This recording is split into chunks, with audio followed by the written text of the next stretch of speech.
Beautiful. That's great. All right, so tonight we're talking about co-living and NDIS. It is a very exciting, uh, mostly recent development in the property space, at least from my experience in property. My name's Joe. I'll give the other panelists a chance to introduce themselves a little bit later on. I'm the MC for tonight. I work with Duncan, have worked with Duncan over the last 20 years. He's helped me with a lot of my investments, which have thankfully turned out very successfully for me. He asked me if I would, kind of help out and be the, person who sort of has a bit of experience in all this stuff. And by the way, I happen to be working with Duncan on one of these investments myself. So with that said, I'm going to move straight into the presentation so that we don't waste any time. So there's me. Look, my background is corporate. I'm a ex-Citibank and a number of other, kind of large businesses. I've now, moved away from that, and I'm working on my own as a consultant. Duncan, I'll hand it over to you. You're on mute. Thank you. There you go. Where do I fit in?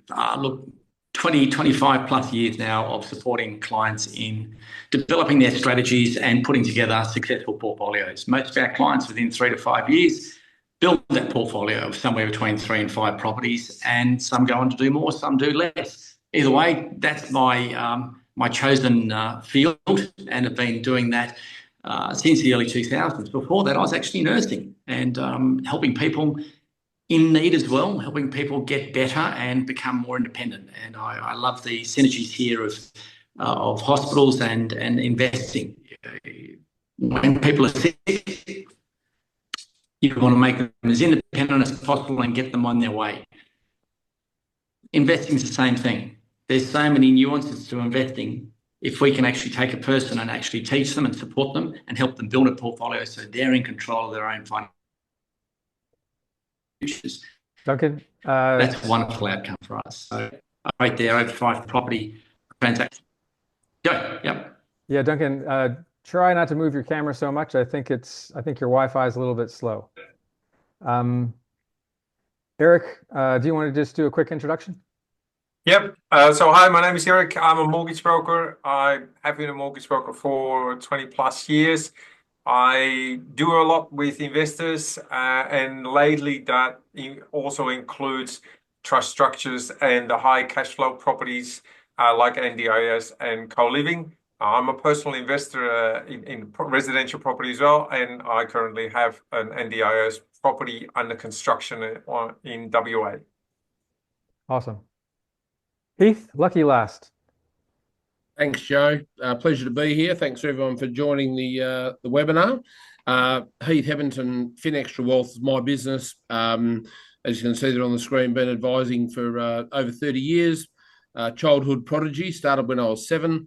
But I work with a lot of clients in assisting them with their wealth accumulation and right through to retirement, and that invariably includes exposure to residential property investment. So I've been dealing with Eric on the mortgage broking side for the last few years, helping out clients as appropriate, and yet really keen to discuss the opportunities with regards to the co-living and the NDIS this evening. Awesome. So look, just a really quick introduction. We're going to try to keep it, pretty simple and straightforward, roughly 5 parts. We're just going to do a quick introduction to what co-living and NDIS is, just in case anybody needs to be brought up to speed. Then we've got about 3 case studies. I'll let Duncan take us through those case studies. They're very interesting, and just to see the results that people are getting. Then a little bit of education. So there's roughly 5 steps that Duncan takes his prodigies through in order to get a successful NDIS property. Then some Q&A, and then last but not least, how you can get started. So without further ado, what is co-living in NDIS? I'll read this out to you just in case you can't see the slides. But co-living combined with NDIS housing is a hybrid model where purpose-built shared homes, so these are newly constructed homes that are built to be shared are leased to NDIS participants. So these are people with disabilities that are funded by the National Disability Insurance Scheme. So there you can see people gathered around the table. There's also a floor plan of a 5-bedroom, 5-bathroom house there. The houses are specially built to accommodate wider doorways, ramps, hoists, and other equipment. So the construction costs can be slightly more than your typical residential property. And then lastly, the NDIS tenants each have their own private bathroom and ensuite, and they share common areas like kitchen, living room, and laundry. And so there's a great social aspect to these houses as well. If there's not any questions, I'll keep us moving. We're all good? Okay. So I'm going to turn it over to Duncan here. We have 3 case studies, and I expect that this part of the program should take us about 10 minutes. So that's 3 to 4 minutes each, Duncan, just to give you a little bit of an outline there.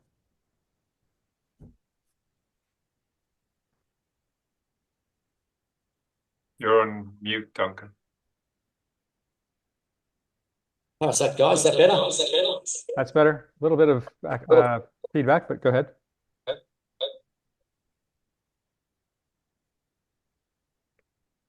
Sorry, guys.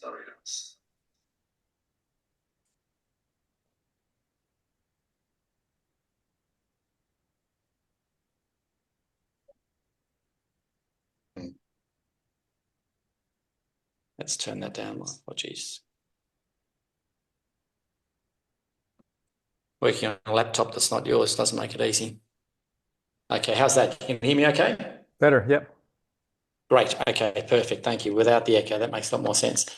Okay, so yeah, look, I don't know whether we'll actually take that long to actually speak about each of these case studies. The beautiful thing about Gordon in this case study right here is that Gordon came to us as a gent that was actually already really successful in his own business. You know, he'd already seen, he got married, he brought up a couple of kids, was really successful in business.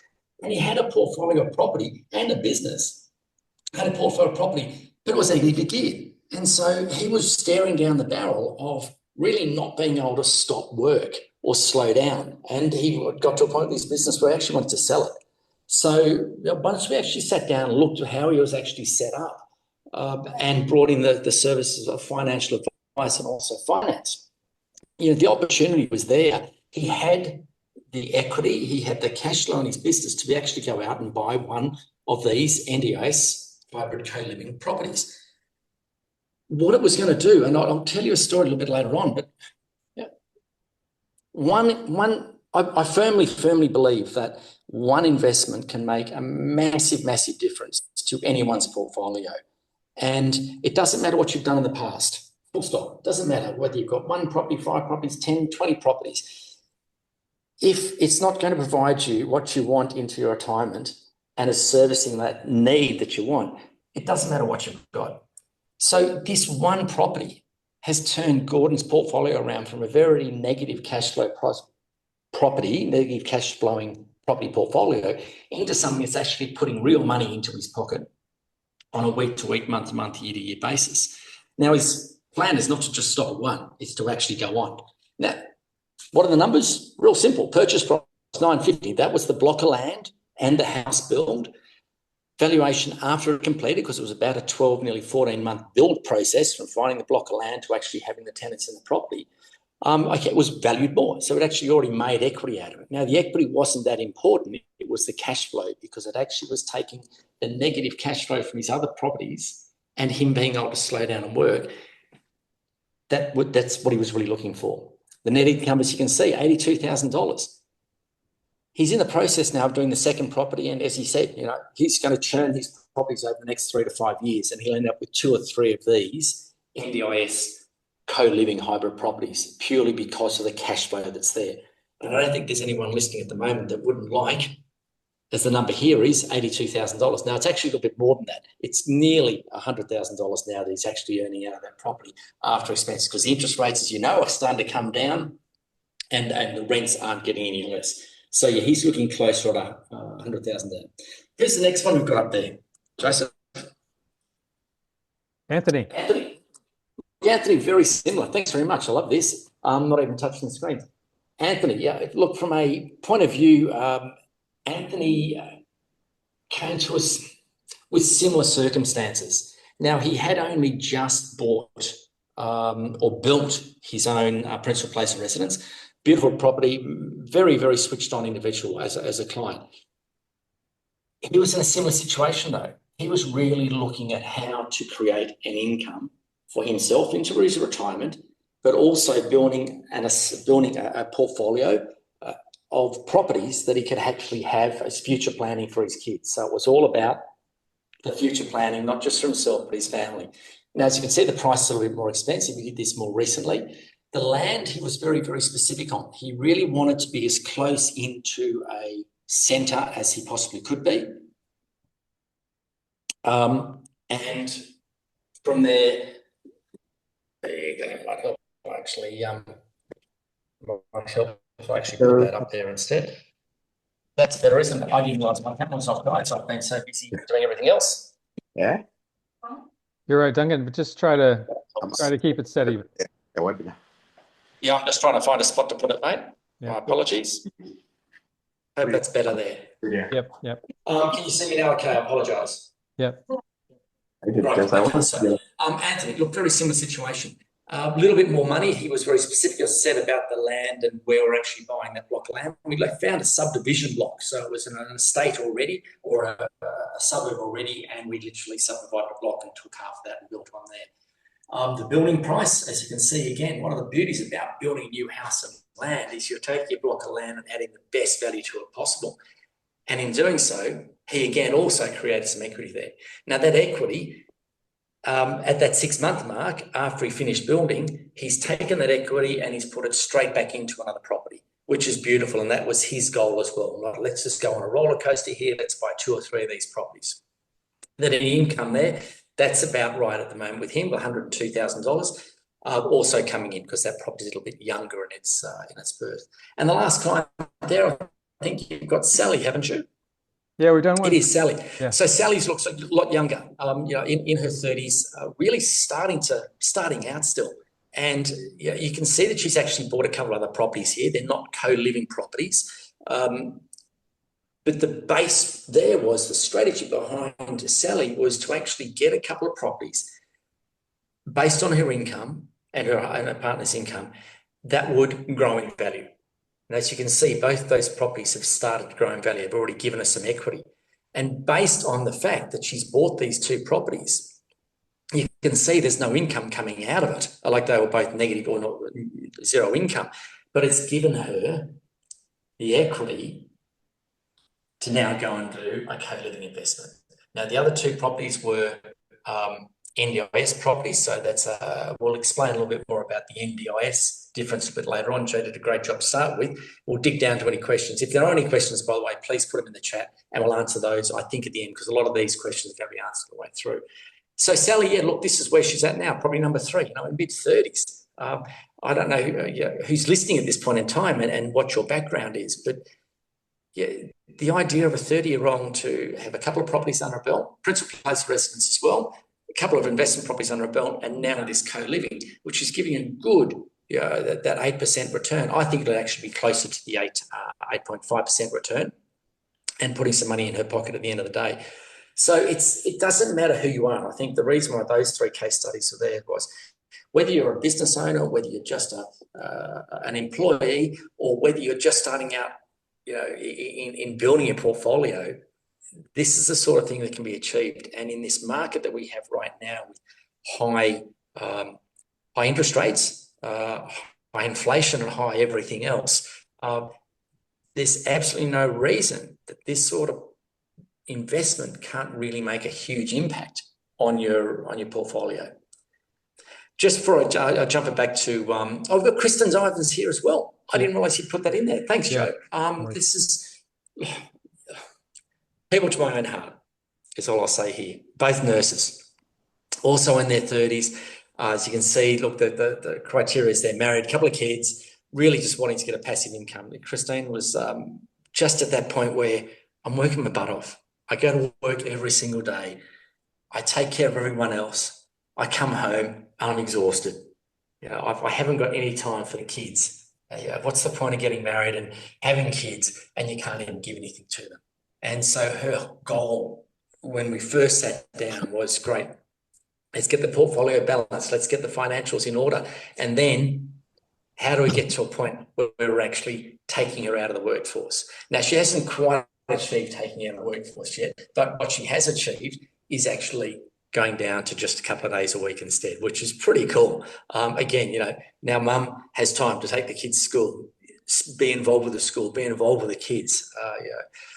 That's actually, I think, has been an amazing outcome for this couple. You can see this from a co-living NDIS result as well.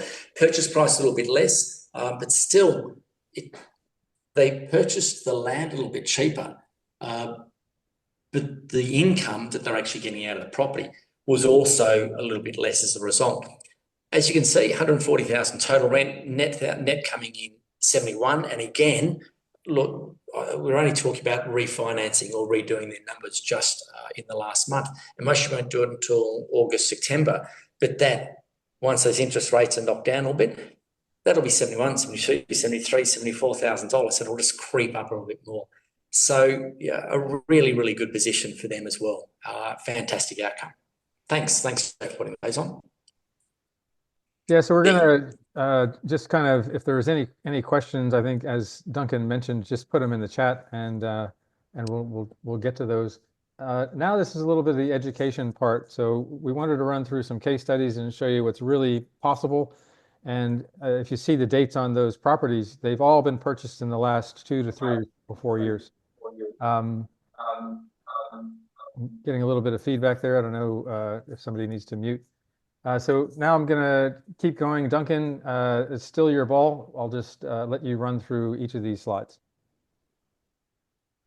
Right. So yeah, this is where it starts getting really interesting. The whole idea behind it, I'm just making sure my camera is, I just bumped it, of course. That didn't help. So any investment, any type of investing involves a process. And if I can use a very simple metaphor, if you're actually baking a cake today, you can just get all the ingredients, you can throw them all in together, and I'm sure you're not going to get a nice cake at the end of it. But if you actually follow the recipe and the ingredients and follow that process step by step by step, and you can't miss any of the steps, you'll get the result and you'll get a really nice cake at the end of it. Investing is exactly the same. Now, unlike having a burnt pile of mess in your oven at the end of it that has cost you maybe a couple of dollars in food and product, you don't get this sort of investment right, it can literally cost you tens and tens of thousands of dollars. And in reality, unfortunately, what I see almost weekly, I won't say daily, but weekly, is with our marketing, we get clients ring up and people ring up and actually say, hey, look, I bought something, I'm doing something in the NDIS space or co-living space, and it's completed and I can't get a tenant, or I can't get this, I can't get the approval, I can't get finance. They've missed out so many steps that they've got to the end of the product, end of the line, and they've got a ruddy great mess on their hands. And they're challenged, massively challenged. Unfortunately, just like the cake in the oven, you open the oven at the end of 30 or 40 minutes and there's a mess in there. You can't go back and undo that. You've got to start from scratch. And so it's really challenging to see this, because it's a lot of money people are investing in these properties. You saw the numbers there, anywhere between sort of 800 right through to 1.2 million dollars even to really start this investment. So yes, look, if you're looking at that typical timeline, if we use the date of January 25 and followed through that process, you've got a 22 at the end there. I just saw that. So January 25, it's just the strategy and the structure and the finance. They're the three big things. And you've got to get that strategy, the structures, and your finance right. And Eric will answer some questions about that a little bit later on. Once you've got the basics, the foundations in place, great. Let's find a location. And it's not just any location. It's not a new suburb in the middle of nowhere where there's no bus or trains or infrastructure in place already. We need to be finding a location where people actually want to live. Once we get that, then we've got to go through this process of going through, is SDA actually going to give us the go-ahead. Can we actually build the house there and follow through counts? Because we're building a pretty specific sort of house here. Joseph mentioned a little bit earlier that, you're adding a cost to it. A 5-bedroom house may cost you $450 to $550. But once you start doing NDIS and co-living, you take that price to $650,000, $700,000 without too much effort at all, because you're putting those extra bathrooms and extra infrastructure in the house. So that can take right through from January right through to August. There's 6 months gone already. Now we actually start building. And the building's only sort of that 6 month mark. So there's your 12 months. And then really, that should actually say March 2026, really by that sort of that 12, 15-month mark, now we're starting to look at having the tenants in place, everything approved, and getting a return off it. So it can actually be quite a long process. Joseph, jump into that next slide there. So, yeah, boom, okay. This is another silly metaphor that I use with a lot of clients is that, hey, if you wanted to buy a car today, what sort of car would you buy?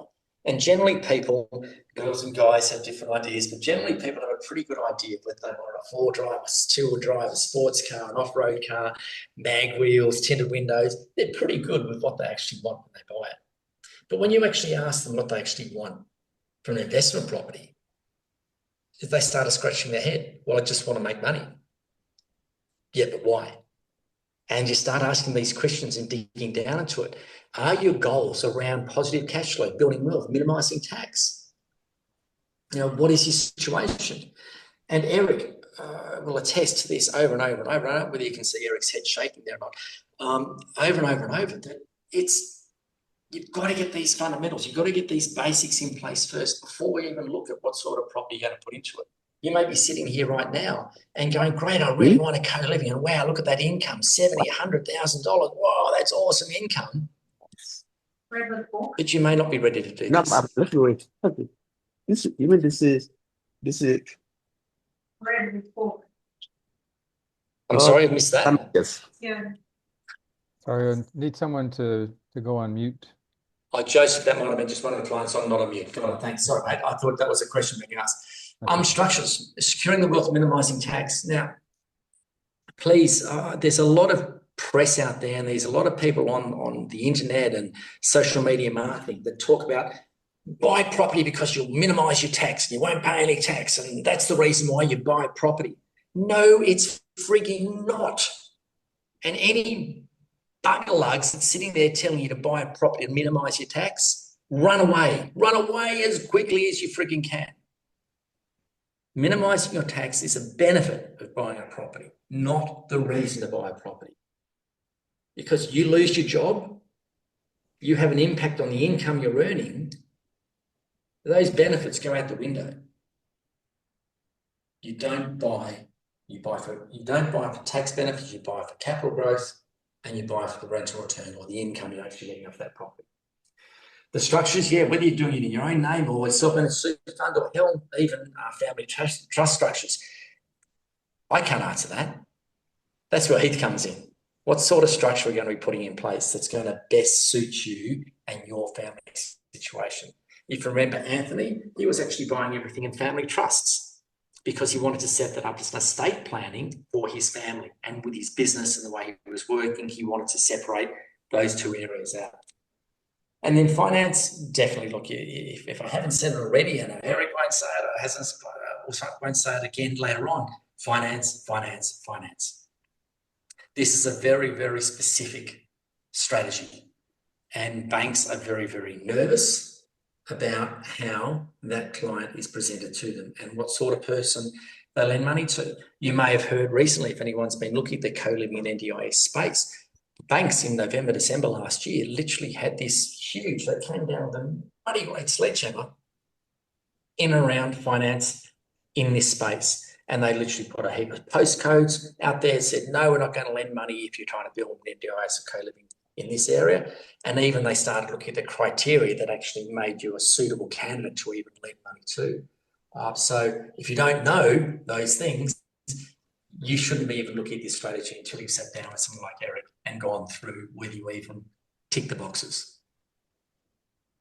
Tech strategy, I love that. Tech strategy on, yes. So look, the idea behind that tech strategy, if you'd like to sit down and have a chat with Eric or myself or Heath in regards to that right now, let's just grab the phone number at the bottom there and hit text strategy to that number, and then we can go from there. Brilliant. What have we got up next, Joe? Step 2. Find a location. Location. I'm sure you've heard this before.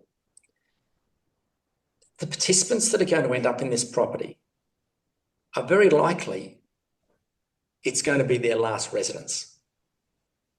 They're very possibly going to be there for 5, 10 plus years. They're not moving into your house by choice. They're moving into your house because they need somewhere to stay that services their needs. So to have infrastructure around them and access to their community support is of massive importance. Massive. One of the challenges, and this is where the banks loop back in, one of the challenges was that people were going, wow, this is a fantastic strategy. Wow, we can make so much money out of it. And then we're looking at blocks of land and they're going, oh, that block of land, that's worth $500,000-$600,000. Oh, I'm not going to make as much money now because I'm going to be spending all money on the land. I've still got to build a house. And so I put the build price right up. And so instead of paying for the land, they went and built it in suburbs in the middle of nowhere where none of this support was. And this is where the biggest challenge is. Clients have bought in areas that have got an oversupply of this sort of property and an undersupply of potential tenants. One of the biggest things, if you take nothing else away from this webinar today and you never speak with us again, is you need, as part of your due diligence, before you even sign a contract for a piece of land, you need the SDA provider that you're going to be working with actually looking at that block of land and going, yes, I can put tenants in there. Massive important point. Yeah, get the NDIS approval to ensure you can get the tenants. This is one of the biggest, I'll say nuance is one of the biggest things that we do differently. And I've learned after doing this for 20 plus years that if you don't follow the steps and get this part right, it's going to stop the rest from happening. And Eric, even who's online now, Eric can attest to that. He's the property he's building over in Perth. He's looking for a suitable SDA provider to help him actually get a tenant in the house. So it's not just it's not a simple process. I'm not going to sit down and read through all of these. The slides and the recording is going to be coming out to you anyhow. So look, these are beautiful steps. And again, if you do nothing except follow this process at the end of it, you're more likely to succeed than 99.9% of others out there that are trying to do it by themselves. This has been developed over the last 10, 15, 20 years of working with clients. We know what works. We know what doesn't work. So, you need to have a team on board that is working with you, for you. They're walking that journey right through the whole process with you. They need to have the experience in this workplace. It's not just a matter of anyone being able to do this. Same here, architects. Great, you can go and get your own architect. You can find that. Go for it. But if they haven't built SDA design homes yet and understand what's going to work in the area, then it's going to start falling over. The builder, if you there's many builders out there. Just finding a builder that's going to take that extra time and effort to make sure that everything complies. Because if you build a house and he hasn't built it to spec, or they haven't built it to the specs that the SDA want, you're not going to get that certification. And the project management side of it, you need someone to walk the whole process right through with you. SDA designer code, oh, look, beautiful. Again, I'm not going to read through all those points. There's no point in that. You can start, I hope you can start seeing that even though we talked about really only 3 steps to this process, each of those steps has many sub-steps and it really starts getting more and more detailed. Again, any one of these things that is missed or any one of your team that doesn't do the job that needs to be done, we'll stop the process at the other end. We'll stop that happening at the other end. Really important. Construction, yeah, and right through that process. Having someone support you right through that whole process. If you've got the time, go for it. You know, it's a big thing to build a house. Anyone that's listening in to this, has anyone that's gone through the construction process, it's a big thing and very, very stressful, especially if you're doing your own full-time job. Getting tenants and managing. Well, again, it's wonderful to build a house, but if you don't get the tenants in there, it's not an investment. I'll say that again. The way we look at investing, great, we sit down with you, we talk to you, build that strategy, we build those structures that you need, put those structures in place. We help you find block land, we go through that process with you, and we get the building built, and we then get it approved. And then we get the tenants, and we manage. Once you get a rent check in the bank, now it's an investment because you're getting a return on your investment. And that's a really important point. You need someone, if you're prepared to do this and you're prepared to go right through from getting your own strategy in place and finance right through to getting your own tenants, if you think you can take that on board, go for it. And I'm sure reading through these points, you could take just this checklist away, and it's a pretty extensive checklist by the time you get to the end of this. You could take it away, and again, you'd succeed 99 times more than the average punter out there. Finding suitable tenants. So again, that's a beautiful detail there. We're giving so much information here and so many steps away. It's quite amazing. Joseph, what's up next?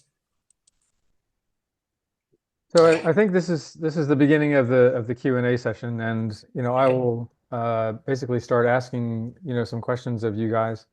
But anybody who is interested in having a strategy session with Duncan to see where you're at and to get a plan in place, text strategy to that phone number, and we'll definitely get back to you and set up a meeting with you to do that. It's amazing how many people, are just afraid to start, afraid to have, a quick conversation. There's no obligation here. Just wanted to point that out to you. But, I think the program that you offer, Duncan, is this sort of done for you service, which is worth its weight in gold. Anybody that wants to have an ongoing $70,000 to $100,000 of income over the next, of net income over the next, 10 years, your program is an awesome thing to take part in. Maybe let's just, kind of start off here a little bit. I'm going to just come over here to Eric and say, Eric, what are some of the nuances of getting finance, and why is it important to have the strategy session? It's important to start with a strategy session because we need to understand somebody's particular situation, because that can lead to different solutions. It really depends on what your circumstances are to make sure that we get the right solution in place, especially because there is less lenders in the NDIS / co-living space than your standard residential lenders. So understanding the situation and being able to map that to the right solution with the right lender is the critical part in this. Yeah. So I know in my situation, right, I've got a partner, and I'm sort of the major income earner, but she's got equity in a couple of her properties. So I know in my strategy session with you guys, you were sort of, looking at how we could, combine my income, her equity, and then package that up to the right lender. And then, Duncan, he was talking about the right kind of property to be looking at.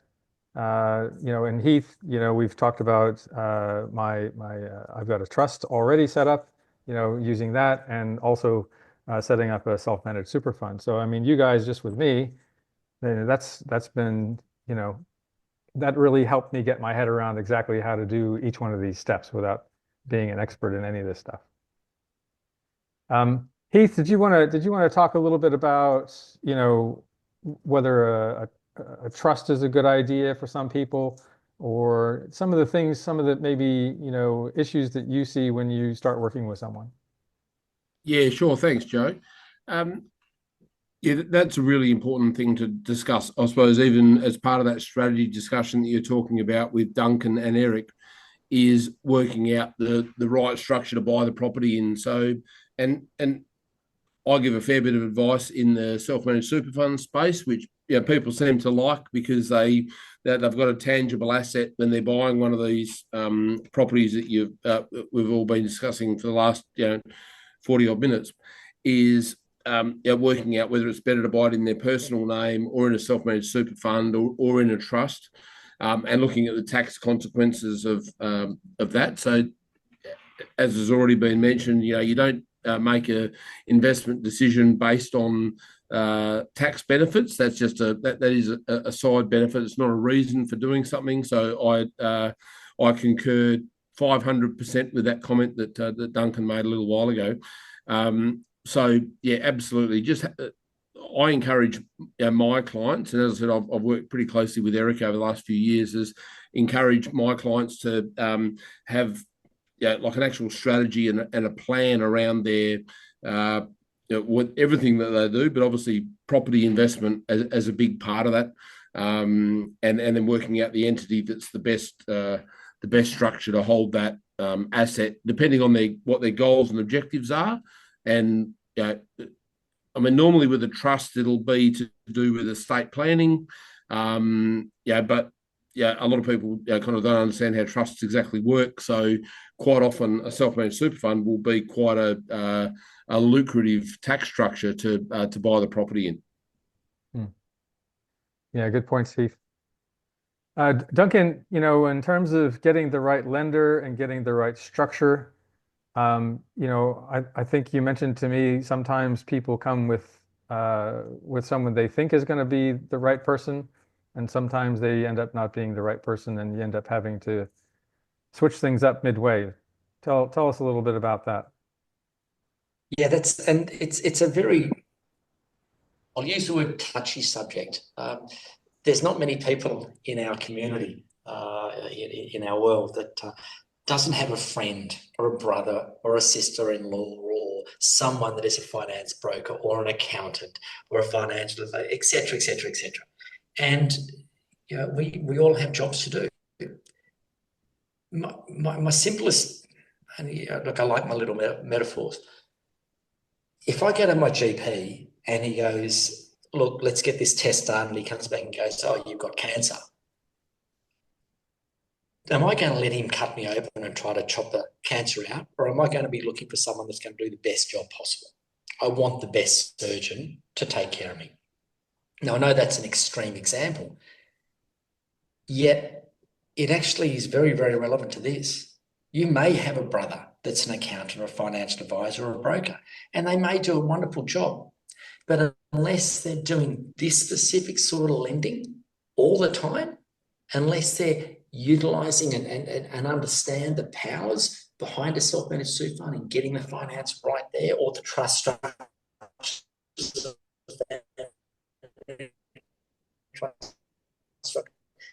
unless you have that are, and that's why I choose to know what they're doing. They've been doing it for years and years out. The same, Eric refers clients to me because I've got the best interest from a strategic point at heart.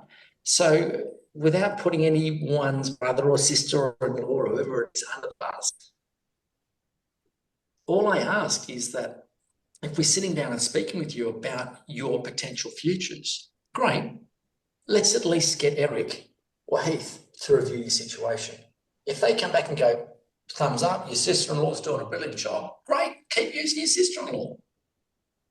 But if they come back and say, has your sister-in-law thought about this or that, or what about this? And we're offering solutions that your family or your current friend hasn't, then possibly are they the best person? Because at the end of the day, whose wealth are they impacting? Yours or theirs? That's a good point. Yours or theirs? Eric's got an invested interest in having you succeed. So's Heath, so's myself. Why? Because if you succeed, you're going to come back and do it again. Yeah, it's a good point. Hope that answers the question. Yeah. Look, this is the Q&A part of the presentation, and just quickly, you said you want 70,000 for the next 10 years. Are you saying you charge the same rent for the next 10 years?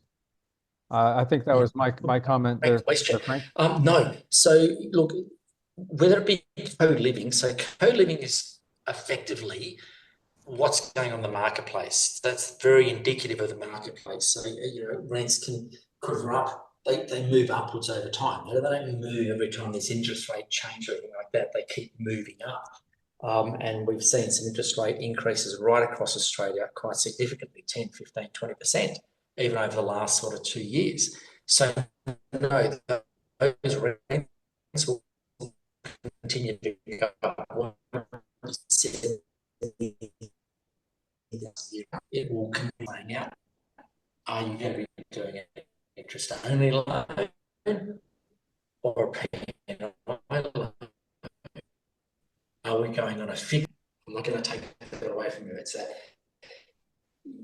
what sort of loan is best going to suit you. So some clients may only make $60,000 because they're doing a P&I loan, where other people are earning $75,000 because they're doing an interest-only loan.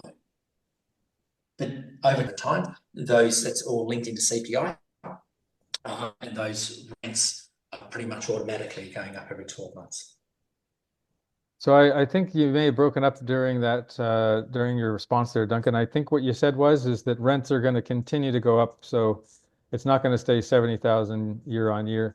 It is going to continue to increase. It's not locked in for any particular reason.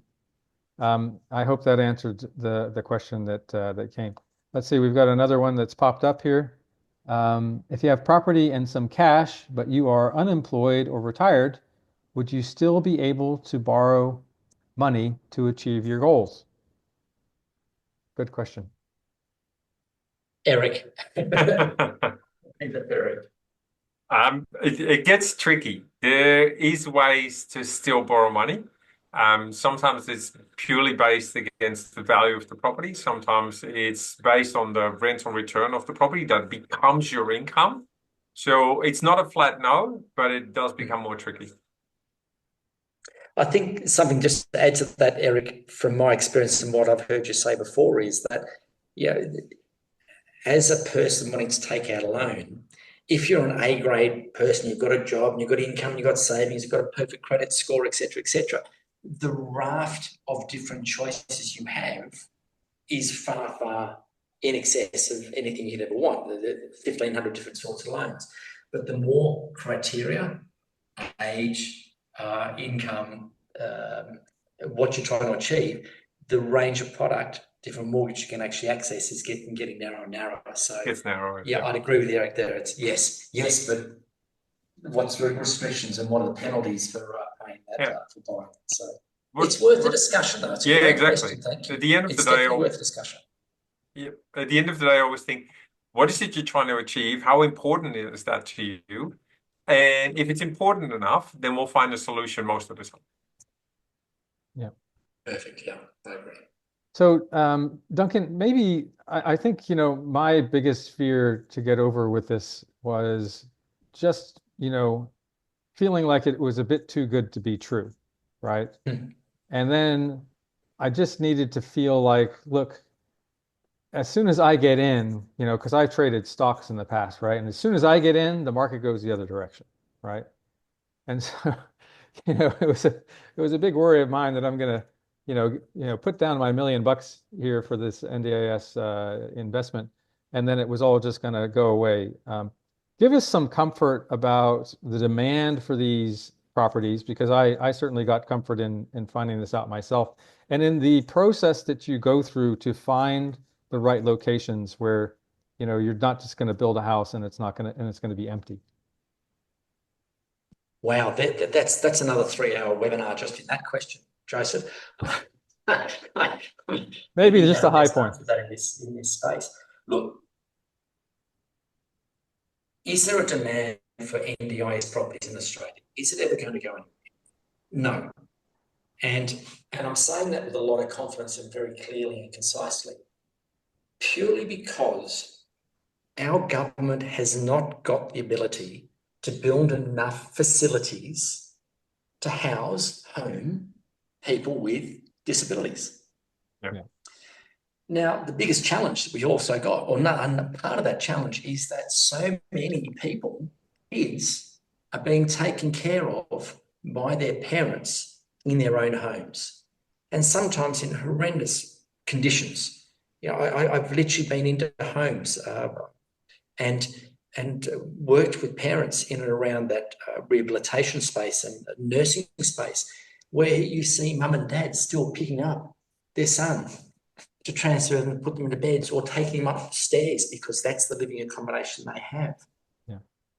Building these homes, we're building purpose-built homes. Parents are getting to the point in a lot of cases where they can't take care of these kids forever. Might be able to do it right now, but forever. We're not seeing a decrease in the disability community, the amount of participants that are needing accommodation.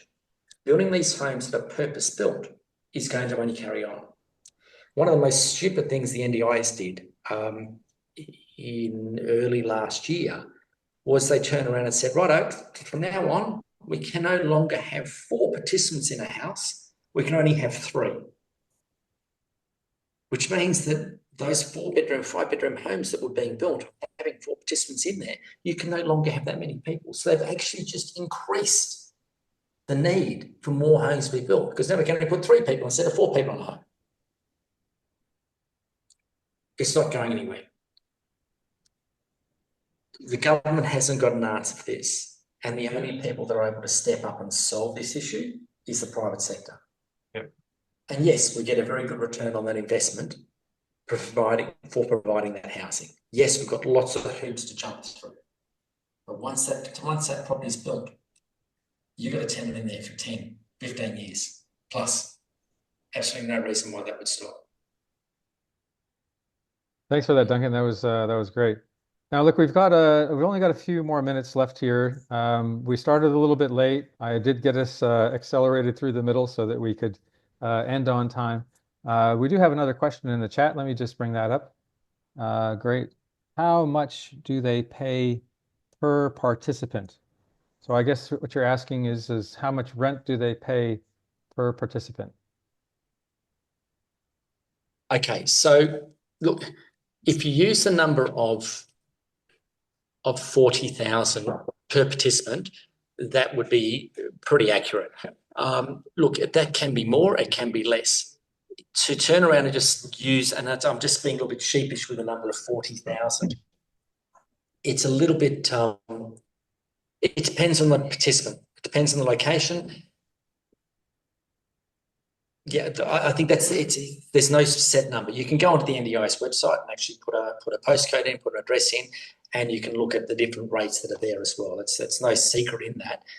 But what's going to end up in your property that you build, until we actually go to that SDA provider for that area and ask them, what participants have you got that need housing right now? That's when we start getting the accurate numbers. But I've seen, and again, it's run away. I've seen people online, these ads where they say, you're going to get 220,000, 240,000 a year out of these properties. It's just not true. Just simply not true. And this is where due diligence comes in. A simple Google search and going to the SDA site will answer that question for you. You're not going to make $240,000 out of a property. Work on the number of $140,000. That's realistic. And I'd rather say that than sugarcoat it and promise you the world, and then you get disappointed when it's actually built or you put tenants in there. Great question, though. All right, we've got another one running thick and fast here at the end. I spoke to many in the field of NDIS, and I've been told that most 3-participant homes cannot be filled. The most is 2 participants. Yep, 100% right. I couldn't agree more. One of the reasons, we had Gordon in there, we had Anthony in there, and Sally. Gordon is actually building another property right now. and he's not even at frame stage, and he's already got the SDA provider saying, hurry up, finish it. I've got 4 people that can move into your 3-bedroom house now. So yes, your friend, you've heard, yes, there's an oversupply. You're right. There's an oversupply of NDIS housing in the wrong suburbs, and there's an undersupply of NDIS housing in the right suburbs. And this is that secret of, I hate the word secret sauce. This is where process, and going through that recipe makes a difference. I could almost guarantee 110% that every one of those people that haven't got their properties filled is because they built in the wrong suburbs. That's simple. All the clients that I know of all have 100% occupancy. Yes, unfortunately, sometimes one of those tenants gets sick, goes to hospital, doesn't come back. So yes, is there a vacancy for a period of time until you find another tenant to bring into that property, another client? Yes. But once it's filled, as I said right at the start, this is their last home. And, we're building beautiful homes, and we're putting some back into the community where the government can't provide a solution. They're not going anywhere. It's just got to be built in the right place to take care of them. Great question. And great concern. And I think this is part of that process we go through to make sure we tick the boxes that we can get the tenants. Thanks for the question. That's great. Another one's popped up here. Man, I love it. This is Frank, again, just putting the question a different way. You're retired, but you still earn through your investments around $90,000 a year. Would this make it easier to borrow funds to purchase this type, or for that matter, any type of investment? I think, Frank, you just got to call the number, just 0424-264-928. Just text that number and let's get you set up with these guys and have a strategy session. But I'll turn it back over to you guys as I think what's going to be the last question of the night. What do you think, Eric? Yeah, definitely. This is the situation that makes it a whole lot easier, because it doesn't have to be salary. It doesn't have to be a job to get somebody over the line when it comes to finance. I did one recently for a lady that was in her 50s and was not working in a job. She was getting insurance payments, and we got her an investment loan on the strength of that plus the rental income. So there was no salary there as well. So definitely worth looking into. Yeah, and just doubling down on what Eric said there, it's every situation. You all look at investing in property. So great, that's where the similarity stops. And after that, everyone becomes an individual, and there's no one person that's got the same strategy or same set of circumstances. And to turn around and I get that you want an answer. I get that you want that clarity now. Unfortunately, the process that Eric will take you through, that I'd take you through to even look whether you're suitable to be a client, what you're putting in. I know that I'd put in 3, 4, 6 hours work just in reviewing what's possible and working with Eric, working with financial advisor to see how we can best structure it. That's a lot of time and effort. So to be able to answer that question, yeah, we can do it, that's not doing you or anyone else listening justice. So yeah, as Joe said, please just, it doesn't cost anything. Anyone listening still, text the number, organise a time to sit down and have a chat with the team.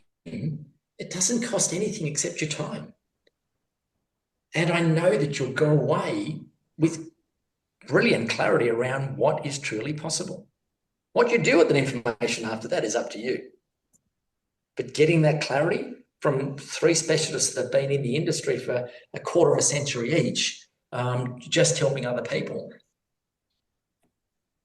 If that's of interest to you, yeah, that's that's the offer. So I hope that helps. Yeah, that's great. All right, let's just see if there's any other questions here before we. I've been told that participants cannot get along with each other. I suppose this could also be an oversupply issue where the participants can make a choice on where they want to live. Wow. Yeah, look, you're right. And I know there's going to be a lot more of these questions. yes, as a property manager, so if you think about being a property manager, you have one tenant in a property, an all residential property. They don't have to worry about the two tenants not getting along with each other. A co-living scenario, that property manager now has to get 3, 4, 5 tenants all talking to each other. So they've got their work cut out for them to manage those tenants and put the right sort of people together. I've even got a client at the moment who's actually looking at just building homes in co-living for women that have gone through traumatic situations. So putting them all in the one house. That could be a recipe for disaster. It could also be a recipe for wonderful success and support for each other.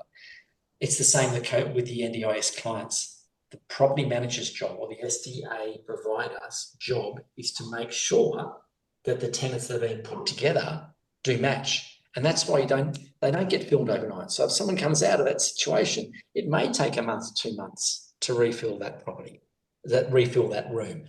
So yes, you're right. And that's again where the recipe comes in and having the right team on board that knows what they're doing with their job to get the results. Yeah. That's great. Look, it's been some great questions. I would like to see a few more from a few of the other people. We've had the same people asking. I'll give it another 30 seconds or so for anybody that wants to jump in there at the last minute. While we're waiting there, I just want to say thank you to everyone for taking a bit of time out of your evening. It shows that you're interested in doing something where I think a lot of investment properties that we've historically invested in haven't really given us the kind of cash flow and returns that we've always wanted. And I think this is the kind of investment that with just one, you can see the type of income that they generate can be quite life-changing. I think, $70,000 to $100,000 a year passive income, that's certainly life-changing for me as well. So I think it's a great opportunity. Certainly I'm on the bandwagon, but don't take my word for it. Were there any last minute questions? Oh, we did get one. Awesome. Is 1 bed, 2 bed, or 3 bedroom the best to go with? Right. I think more is better, but I'll let the expert answer that. Look, that's a really good question. I've seen a lot of 1 bedroom apartments in the inner city, and do they get a pretty good return on investment? Hell yeah. You lose a tenant out of there, you've lost all your rent. And it can take, as we said before, a couple of months to get another tenant to come into the property. So that can fluctuate a lot, your incomes. The 2 participant, I haven't really seen any 2 participant houses, but I've seen 3s. As in, I focus 3s purely because you've got that flexibility of the house, of the 3 tenants in there. So what's better? It comes down to dollars and cents. And again, this is that finance. I was working with a client just beginning of last week, and they're not going to be able to build. So for a 3 participant house, NDIS house, you normally build a 5 bedroom house, but only have 3 rooms occupied. And just from a dollar and cent point of view, they're not going to be able to afford that. So they're only going to build a 4 bedroom house, which has reduced the cost down, but they're still getting 3 participants. And you've still got that extra room space, not the 2 room space. So it comes down to dollars and cents. And yes, going back on what Joe said now there is that the more the better. Yes, the more the better, depending on your personal circumstances and your own finances. Awesome. Great question. I certainly learned something on that one. All right. So we're a little bit over time. I thank everybody for hanging in there. We've pretty much got a full house. For the panelists, thanks everyone for joining. I just want to leave it to you guys. Does anybody have any closing thoughts, any last words?